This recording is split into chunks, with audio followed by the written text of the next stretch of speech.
ଭାଇ ଜଳଖିଆ କଣ ଅଛି? ହଁ ଭାଇ ହବ।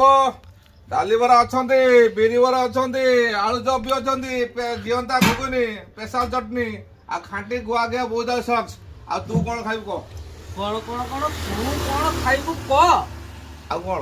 ଗୁଡି ବରାକୁ ସମ୍ମାନ, ବିରି ବରାକୁ ସମ୍ମାନ, ଘୁଗୁନିକୁ ବି ସମ୍ମାନ। କଣ ଆମେ କୁକୁର? ତୁ କଣ ଖାଇବୁ କ? ଆରେ ଭାଇ ତମେ ଥରେ ମତେ ସମ୍ମାନ ଦେଲ, ଦୋକାନରେ ବାବୁ କଣ ଅଛି ଖାଇବା ଜିନିଷ? ମୁଁ କଣ କହିଲି ବିରି ବରା ଅଛନ୍ତି, ଡାଲି ବରା ଅଛନ୍ତି, ଚପ୍ ଅଛନ୍ତି, ଜିଅନ୍ତା ଘୁଗୁନି ଅଛନ୍ତି, ତା ସହିତ ଖାଣ୍ଟି ଗୁଆ ଘିଆ ବୁଝାଅ। ତମେ ଥରେ କହିଲ ମୁଁ 5 ଥର କହିଲି, କଣଟା ଭୁଲ ହେଇଗଲା? ନା ନା ଦରକାର ନାହିଁ। ଆପଣ ବହୁତ ଭଲ ସମ୍ମାନ ଦେଲେ, ଆମେ ଯାଉଛୁ ଆଉ ଖାଇବାର ନାହିଁ। ଓ ଭାଇ ଆସ ଆସ ଭାଇ, ମଜା କରୁଥିଲେ ଭାଇ। ଆପଣ ମାନେ ଯଦି ନ ଖାଇବେ ଦୋକାନ କେମିତି ଚାଲିବ ଭାଇ? ମୋ ଦୋକାନଟା ଆପଣ ମାନେ ଖାଉଛନ୍ତି ବୋଲି ମୋ ଦୋକାନ ଖୋଲୁଛି, ନହେଲେ କଣ ମୁଁ ଘର ଲୋକ ନେଇ ଖାଇବେ? ଭାଇ ଆସ ଭାଇ, ଦୟାକରି ମୋ ଦର୍ଶକ ବନ୍ଧୁ ମାନେ ମୋ ଭିଡ଼ିଓ ଯେଉଁମାନେ ଭଲ ପାଉଛନ୍ତି ଆପଣ ମାନଙ୍କୁ ସ୍ପେଶାଲ ରିକ୍ୱେଷ୍ଟ। ଆଉ ଯେଉଁମାନେ ଭିଡ଼ିଓକୁ ଦେଖୁଛନ୍ତି ଲାଇକ୍ କରୁନାହାନ୍ତି, ସେୟାର କରୁନାହାନ୍ତି, ସବସ୍କ୍ରାଇବ୍ କରୁନାହାନ୍ତି, ଆପଣମାନଙ୍କୁ ସ୍ପେଶାଲ ରିକ୍ୱେଷ୍ଟ ଆମ ଚ୍ୟାନେଲକୁ ଲାଇକ୍ କରନ୍ତୁ, ସେୟାର କରନ୍ତୁ, ସବସ୍କ୍ରାଇବ୍ କରନ୍ତୁ। ଆମକୁ ଭଲ ଭଲ ଭିଡ଼ିଓ କରିବା ପାଇଁ ମୋଟିଭେସନ୍ କରନ୍ତୁ।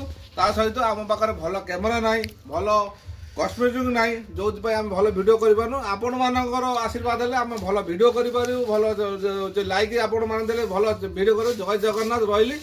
Good night.